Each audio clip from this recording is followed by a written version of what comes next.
Singlupit ng kanyang role bilang si Batalumang Ether ng Encantadia ang galing sa wushu ng martial artist at stage performer na si Janice Hung. Makichika kay Katatibay.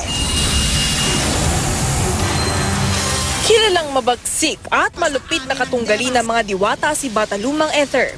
Dahil sakim sa kapangyarihan ang Batalumang ito, patutumbahin niya ang kahit sino maging si Batalumang Emre. Maghari lang ng Devas at ng buong Encantadia. Kaya maging Encantadix, gigil na gigil sa inis at kinamumuhian si Batalumang Ether. Pero ang gumaganap bilang Batalumang Ether ay isa palang sweet at fierce na dilag sa totoong buhay. Meet Janice Hung, 10-time Wushu gold medalist. 7 taon pa lang siya nang magsimulang mag-training ng Wushu. Matagal ng pangarap ni Janice maging isang action star.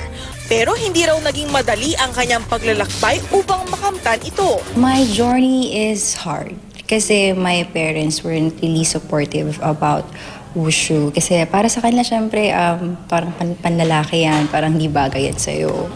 But pinatunayan ko talaga na gusto ko. Halos araw-araw at 2 beses pa kada araw ang ensayo ni Janice ng Wushu.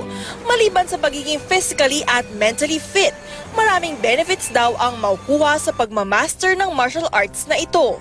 Yung forms, yung power, flexibility, strength, body coordination, agility. Aside from that, yung values. Kahit balingkinitan si Janice at kinaiinggitan ng marami ang kanyang abs at maliit na baywang. Alam niyo bang favorite pastime ni Janice ang kumain? In one sitting, I eat 7 cups of rice. I told Coach me, Janice, if you wanna compete and win an international competition, then you have to stop eating rice kasi you're eating too much. Enjoy si Janice na maging parte ng higating telefantasya na Encantadia at makatrabaho pa ang mga bigating artista tulad na Marian Rivera, Zoren Legaspi, Solen Yusuf at marami pa. Pero hindi lang sa action movies bumibida itong si Janice.